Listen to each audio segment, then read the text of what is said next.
What's up, guys? This is your boy Big B, and this is Wrestling Forever. I'm now going to give you guys my review on the January 11th, 2021 episode of Monday Night Raw. Now, let's get into it. Of course, we started off the night with Triple H making his big return to the WWE Monday Night Raw. He ain't been there in a while, and it was good to see him again.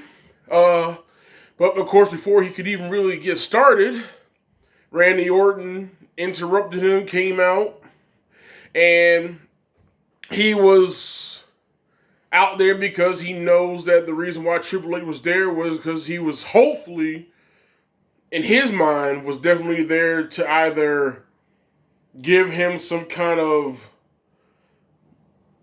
a bonus due to the match not taking place on that night that he was supposed to do when he was supposed to challenge Drew McIntyre for the WWE Championship, that he was going to either get a good bonus of like being the number 30 entrant in the Royal Rumble this year, or that he was going to be given the WWE Championship due to no showing of Drew McIntyre and him losing by forfeit. But neither one of those, and Triple H told him that he was just going to have to win the Royal Rumble and that he wasn't going to get any kind of benefit or any kind of bonus in the situation, which then led to Randy Orton eventually challenging Triple H to a fight, Triple H denying it at first. Then, of course, Randy Orton used the cliche thing upon a legend that's a babyface. That is, especially Triple H, who's married to Stephanie McMahon, who's of the McMahon family, literally telling him that he doesn't really, I guess that he can't really, that he understands why Triple H can't do it because, Stephanie McMahon wasn't there tonight, and so he couldn't get his balls out of her purse, and blah, blah, blah, and led to Triple H punch Randy Orton, and then started the seeds for the night that led into, is Triple H going to accept the challenge of Randy Orton, or is he just going to keep it as no? Anyway, then eventually went to Charlotte Flair versus Lacey Evans, due around the crap that happened last week with Lacey Evans flirting with Ric Flair and all the other crap. And then literally, then of course, Charlotte Flair believed that her father was at home, that he wasn't there that night, and then it came to find out that Ric Flair was there. He came out during the match. And I mean, before Ric Flair came out in the match, and a little after Ric Flair came out to the match, my bad. Charlotte practically dominated most of the whole match, and then it led into her having a little conflict with her father, telling him to go in the back, trying to go home, and everything else. But Ric Flair decides to aid Lacey Evans, helps her win by holding his daughter's leg so she can't kick out, and starting the seeds of Lacey Evans and Ric Flair aiding one another, with Lacey Evans, who in WWE's persona of her whole characteristic is that she's a former Marine who is a loving wife and also a highly passionate mother that wants to show all the nasties in the business how it is to be a true lady. I guess we're flushing that down the damn run, because now she's going from the classic lady to the classic cheating ass whore. Because that's what she's actually acting right now, is being a whore. Because now she's getting ready to go to the hotel with Ric Flair to go do a little you know what I mean? It's like, what the hell? And all this time, everything that's seeded into our heads when it comes to Lacey Evans is that she's a Marine, a former Marine, who was a proud wife and a damn passionate mother. That's what everything makes about her and the character, and her versions to the Nazis that don't respect that way of the code, and everything else. And now all of a sudden, now she's just a Ric Flair whip trollop that's just about to go out and go cheat on her husband, saying it right on live TV, and got to go get freaky with Ric Flair in a damn hotel. What the fuck? Now, there goes Lacey Evans' whole characteristic. They just shit that down the damn shitter. Oh my God, boy, might as well just flush it down now. Ain't got no coming back to that. There goes all that damn integrity. How the hell what the fuck? The hell was that? I don't really like that situation. That just demeanored the whole situation of Lacey Evans in a shitty way, but whatever. I guess she's on TV. I guess that's all you can say. At least she's on TV now. And Ric Flair's old ass, who shouldn't even be in a damn nowhere near a damn ring with his damn too many damn close encounters with damn death. I mean, he need to go sit his ass down somewhere in the chair. I mean, everyone loves Ric Flair. I love the hell out of Ric Flair. But come on, man, you done had too many damn close counters in the last 3-4 damn years with your fucking near-death experiences where you need to calm the fuck down right now, man. You need to go calm down. I woo with anybody else on any other damn day, but man, right now, man, this is not looking good. And at the same time, you're betraying your daughter because she's telling you to go home just so you can go sleep with a fucking woman that's supposed to be a damn iconic figure to the WWE right now as a damn former Marine who is a mother and a loving wife. But now that's all down the shitter. Wherever the hell this goes, I guess it goes, but whatever. I guess whatever it takes to get to the top, right, Lacey? Yeah, I guess so.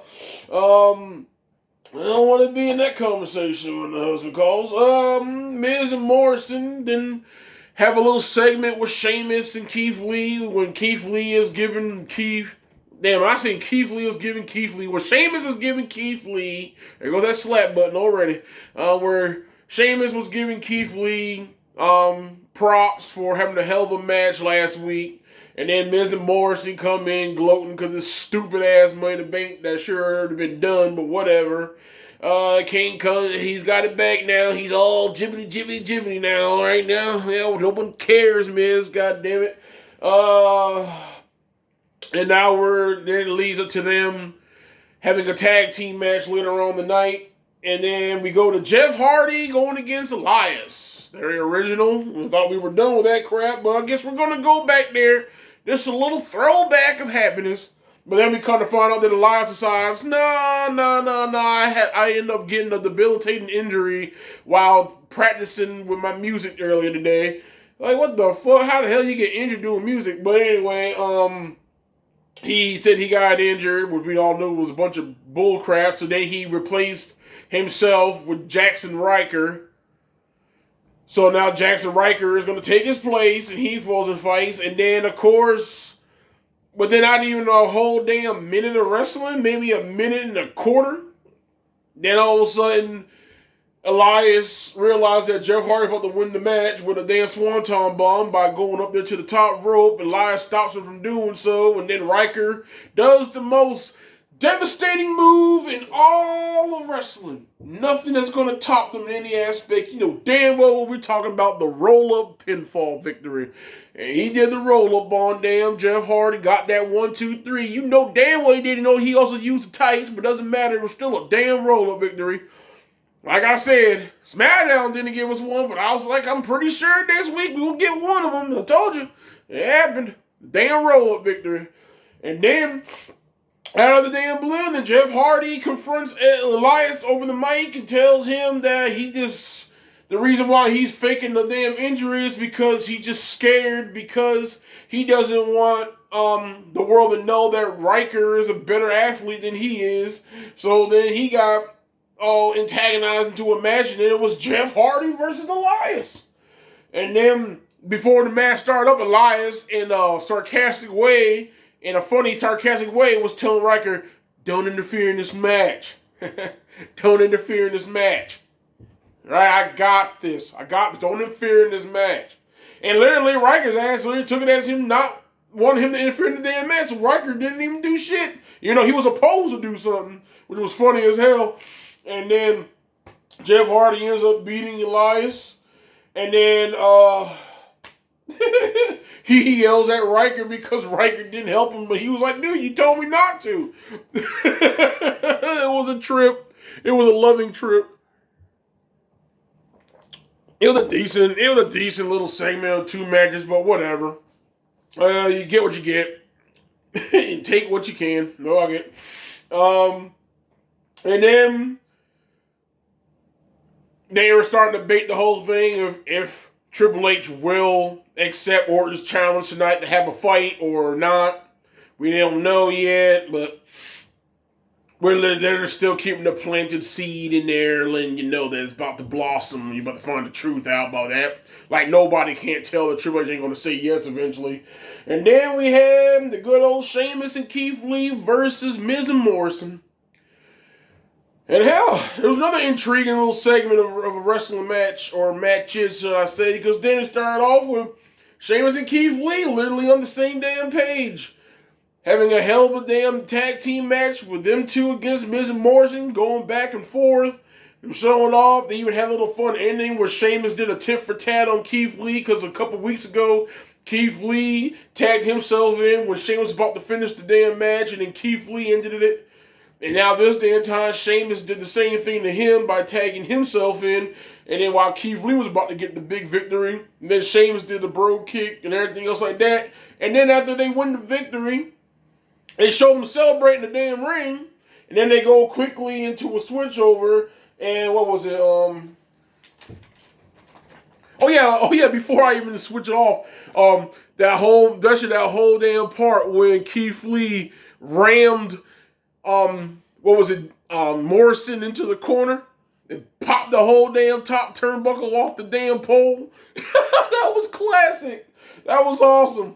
That was one hell of a moment, and I was like, yeah, okay, that's a hell of a damn moment tonight. That's something to talk about. And you know that's going to be in the GIF area soon. It's going to be GIFs like a motherfucker. And it's also going to be spoofs and people's little quick-ass Instagram and Facebook Vines and YouTube Vines and shit. This shit's going to be funny as hell. I know people are going to start seeing that a lot. That was classic.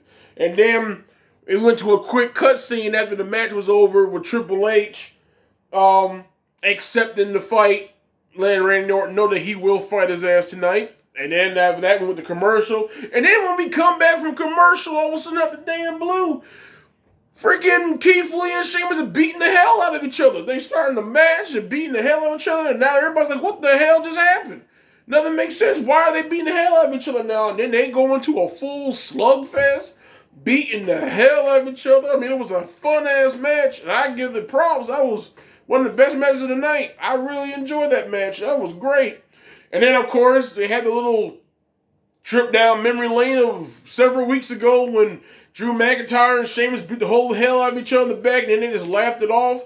And then at the end of this damn one, Keith Lee finally got the spirit bomb on Sheamus. And then after the match was 1, 2, 3 was over, Keith Lee went over to give him a pound, and then Sheamus knocked it out of the way and then just gave him a hug and everything else like that. So I guess he finally truly earned Sheamus his respect and everything else. It was like a cool-ass warrior way of breaking the ice and finally seeing eye to eye on some good relative terms. And at the end of the day, even if it doesn't last, at the same damn time, at least you can say Sheamus gave his respects and gave his acceptance to Keith Lee, saying that, y'all, dog, you truly belong in this damn main roster. You're totally the future. So that's still a good thing for Keith Lee. Like I said, they want that fire underneath his ass. Hopefully, it keeps going on to WrestleMania. Man, I swear I want Keith Lee, boy, for the world title, boy, at WrestleMania 37, baby. Let's do this. Anyway, not long after that, because we also found out earlier that McIntyre has COVID-19, but thank God he doesn't have any of the symptoms. So hopefully he'll be back very soon, within at least a week and a half. That'll be a good thing. Probably will hold it off about 2 weeks, which would be smart. But man, get well, brother. Get well. And can't wait to get you back in that ring.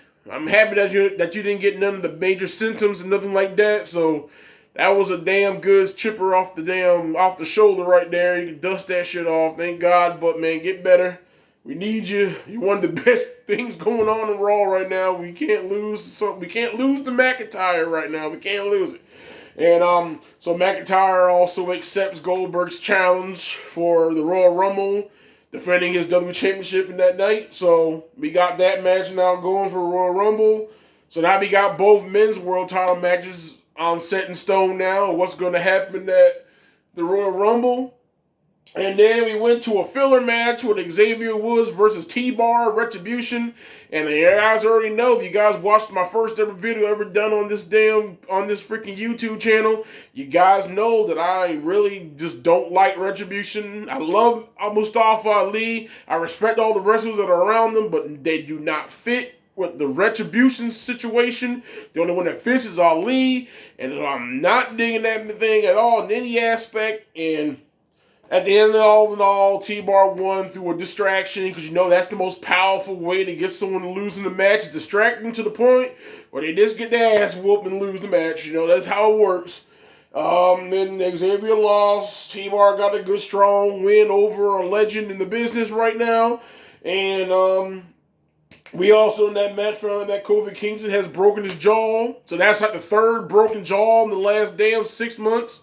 We done had Drew McIntyre with a fractured jaw, almost practically broken jaw. We got fucking Finn Balor broke his jaw in 2 places, got 3 damn metal plates in his mouth. Now we got Kofi Kingston with a broken jaw. It's like a broken jaw mania right now, boy. Every 4 or 5 damn weeks, there's another person getting the damn jaw broke. But anyway, my best of luck to Kofi, and man, thoughts with you. Hope you heal up fast, get back into the business, because everybody needs a little trouble in paradise on a damn Monday night, and we can't wait to get that back, boo. So, yes, prayers with you too, man. Get better, and enjoy the family time. Then we found out that Orton's going to direct all his hate to Triple H, of course. And then we got the United States Championship match with Bobby Lashley defending his title against Riddle. Oh, and then, you know, MVP was with Bobby Lashley. And literally, I'm sorry. I understand that everybody loves Riddle. I love Riddle too. But right now, after every damn thing that Bobby Lashley has gone through in the last 3 damn years, practically, since like 2017, all the crap that he's done went through, I'm not mad that he got a dominant victory over Riddle. I mean, Riddle got good hits in. It wasn't like he didn't get anything in him. But at the same time, I'm actually happy that Bobby Lashley is getting this damn spotlight of dominating the situation, and I hope it keeps up for a little while. Riddle's still young in the damn storylines. He's still the whole damn, all the paths are still open for that guy. He still got so much time to go to get some good stuff on his resume in the business. So I'm not going to feel bad that for one night, a powerhouse like Bobby Lashley dominated a man like him, when literally Bobby Lashley is a freaking mutant. So, I mean, I'm all for it. I enjoyed the match. The match was intense. It was quick. It wasn't overly prolonged. It was just straight in your face. Just get it done over with. It lasted about a good 5 to 7 minutes, and then they called it quits. It was all right, but it was still a strong title match. I like those quick matches sometimes. And then, of course, Riddle couldn't leave it there, though. You know, he tapped out to the Hurt Lock. But now, he just had to confront MVP. He goes, I might not be able to beat Bobby Lashley right now, but I can surely kick your ass. And then all of a sudden, he fought MVP. But then at the same time, while he was fighting MVP after the commercial break, then all of a sudden, he ended up kicking Bobby Lashley on the outside when Bobby Lashley was coming out from the apron. So he pissed off Bobby Lashley. So then when he about to get a good one-upsmanship on MVP, Bobby Lashley came in and speared the holy hell out of him. Then him and MVP beat the holy hell out of Riddle for a good couple minutes. Even now ending with MVP punting the hell out of his stomach. And you know, so I mean, like at the end of the day, he won and lost on the same night, but his victory was DQ. So we don't got a DQ, we don't got a roll-up victory. The only thing we had happen tonight was a count-out victory. So we had DQs, we had roll-ups, and we had solid victories, and then we, you know, so whatever. But I mean, all in all, segment-wise, it was pretty decent. It still showed that the Hurt business is still being being looked upon seriously, and that they're really trying to make this faction be a powerhouse, which I like. I don't mind that at all. I love a dominant faction, especially when it makes sense. And then we had a segment with Drew Gulak and AJ Styles and sitting there talking to each other because AJ Styles was talking to Pierce. And he was talking about how he's going to go win the Royal Rumble and Adam Pearce by some luck of maybe 8 bananas being in the ring and Roman tripping over all of them. He's going to end up winning the championship. Then he can go and challenge Pearce for the title at WrestleMania 37 and become champion and all blah, blah, blah. And then he was interrupted by Drew Gulak, who Drew Gulak confronted Pearce and told him that he's putting himself as one of the entrants into the Royal Rumble. And then he was told that he can't do that, and he goes, why not? Because AJ Styles did. And, of course, bro, the reason why AJ Styles and them all got to do it freely was because they were some of the most dominant people of that damn year, of the past year, that literally earned the right to be in that Royal Rumble because of their previous year. You didn't have that, so you got to work for yours. So, literally, Drew Gulak had to face AJ Styles to earn a spot in the Royal Rumble. He ended up failing hard. He got a solid pin victory loss on his name. Well, he got a solid pinfall loss on his damn resume. So I mean, it sucks, but man, it's what happens, man. Sometimes, dog. I'm sorry. Hopefully, maybe 2021 be a little better for you. And then we got a quick segment where Lee confronted Triple H, telling him that you always had my back, and I think this time it's my turn to have your back. He goes, I would proudly take the place of you tonight and challenge Randy Orton, because I still got some score to settle with that man. He goes, and trust to believe, I wouldn't mind doing it. I've already wrestled twice tonight. I would do it. I'll totally do it for you. And then Triple H won it off, said, look, man, I can handle this myself. They had a little good slogan with Keith Lee. You could tell that Keith Lee has strong admiration for Triple H, because Triple H has been a great mentor for him while he was in NXT. So it was a cool little promo with them both. And, then, of course, he did the Joker thing. Like he handed Triple H his jacket.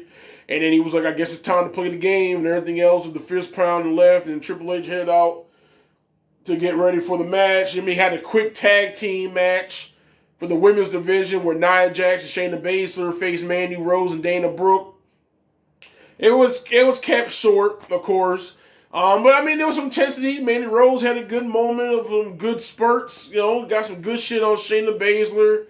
Even Dana Brooke got a little good spurt. Shayna got hers. They all had their own little dominant moment. Of course, when Nia Jax got hers, she got the pinfall victory with a Samoan drop.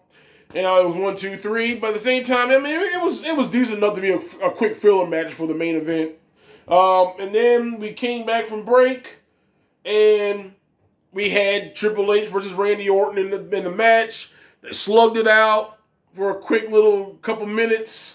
For a 6-minute match, for 6 minutes remaining on the show, it did a pretty good amount. And then it led all to, there was even one time with Triple H, Irish whipped Randy Orton into the damn steel steps, and Randy Orton ended up cutting his face on his left cheek. He ended up getting cut during that situation. And they did a bunch of hard-hitting stuff to each other. And then it all led up to Triple H pulling out the sledgehammer. And then Triple H was going up, but as he was walking up the ramp, as he was walking up the stairs, it was another slap, but as he was walking up the stairs, going back into the ring, the lights started going off. Where you got the cancelization of all the electronics and the damn thing as Bray Wyatt was coming. You got Bray Wyatt does all the time. And then it stopped, so Triple H went into the ring a little further more. They're going to do it, and then more of it shut down. The second half of it. And then they were just standing and looking at each other while Randy Orton was getting all mad and everything else like that, while wiping his face and everything else like that. And then right before the lights shut off for the third time, the third section of it turning off, then Triple H lifted the sledgehammer up and it showed that it was all on fire. And then when the lights went completely shut, then the fire disappeared, and then Triple H disappeared. And then when it came back on, Randy Orton was standing in the middle of the ring with a bunch of purple lights, that resembled Alexa Bliss's playground. And then When he turned around, Alexa Bliss was standing in the corner behind him, and she was sitting and looking at him and everything else like that, and he was looking back at her while he was also trying to look around, see if Bray Wyatt was around anywhere. And then when she walked up a little close, and stuff, everything, she did her little thing with a little smile thing, but she didn't do the smile or something, but she just did that, and then she popped up then she ended up throwing some kind of fireball out of a can or some shit. She ended up throwing a fireball into freaking Randy Orton's face, and then that's practically how they ended off the damn show, with Randy Orton screaming all over the ring, on the mat, and everything else, holding his eyes, screaming in pain, and everything else like that, all over the apron and everything else, trying to get out, and all the agony, all in straight agony, man. I mean, to me, it was like a tit for tat. Of course, he didn't get completely lit on fire, but he got a little small dose of his own medicine through the storyline. And I know a lot of people were like, oh, Randy Orton get blinded? No, Randy Orton didn't get damn blinded in the damn match. It was a fucking part of the damn story. But at the same time, man, it was like, so I mean, all in all, it was a lot better of an episode this week than it was last week. This week was far better than the Legends one. I mean, there was a couple double matches. Well, several superstars had more than one match in the night. Keith Lee and Sheamus had 2 matches. Damn, Riddle had 2 matches. Jeff Hardy had 2 matches. I mean, it was like double matches all day night. It was like a double match show and shit. I don't know what the hell was what with double matches, but at the end of the day, it was still good storytelling, decent enough. I'm pretty sure there was some people that was probably not that happy, but at the same time, hey, we degraded a woman's damn personification of herself in the damn business. Why not? A champion looks strong. I don't know, man. But at the same time, at least important situations in the match. I don't know why people were sitting there complaining about where the hell did Triple H go. Man, come on, yeah. Because no other dark force in the business like Kane, and most likely more than anyone else, Undertaker, who will have the lights go dark and then some people will disappear and he'll be in the ring. It happens all the damn time. It's called the damn dark. It's an evil force of darkness that can fucking shapeshift shit however they want at times. And come on. So what? Triple H ended up getting zapped out of the goddamn ring wherever the fuck he gonna wind up waking up at. So what? But at the end of the freaking damn day, it stays strong to a storyline, especially for Randy Orton and the Bray Wyatt and Alexa Bliss. It still stays strong and staying frequent. I can handle that. I can handle that 100%. It means you're still baiting it for a future match, probably either at Royal Rumble. Bray Wyatt will probably return at Royal Rumble and cost Randy Orton the match or whatever. And they're probably going to end up having Randy Orton versus Bray Wyatt at WrestleMania. This time, Bray Wyatt's going to get his damn vengeance on him. Most likely that's probably what's going to happen. And then, all in all, you can take it for how you want it. But literally, all in all, it was a solid, decent night, So, let me know what you thought of the show. Leave your comments right down there below this damn video. Won't mind getting into discussions with you.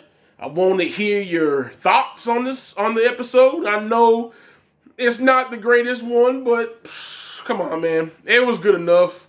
It was good enough to be acceptable to the point where you can't really complain too much about it. I know a lot of Riddle fans might be upset, but look. Riddle showed strong showing. He just lost tonight. Right now, they're doing the Bobby Lashley thing, and I'm enjoying the Bobby Lashley thing. I'm really happy that he's finally getting used the way he's supposed to be used. Riddle's going to get his damn moment, trust to believe. Especially if it's Intercontinental United States Championship, he's definitely going to get that title one way or another. He's going to get it. Just give it time. They got to build up to it. Right now, it's the Hurt Business situation, and right now, we need Bobby Lashley for that title right now. It's great to see him holding the title. But yes, all in all, so leave your comments down there. And yeah, if you like what you hear, hit thumbs up. If you ain't subscribed yet, come on, join the family. Hit the subscribe button. Hit that bell beside it to get notifications of future videos like this. And of course, as always, wrestling's forever. Be safe. And one love.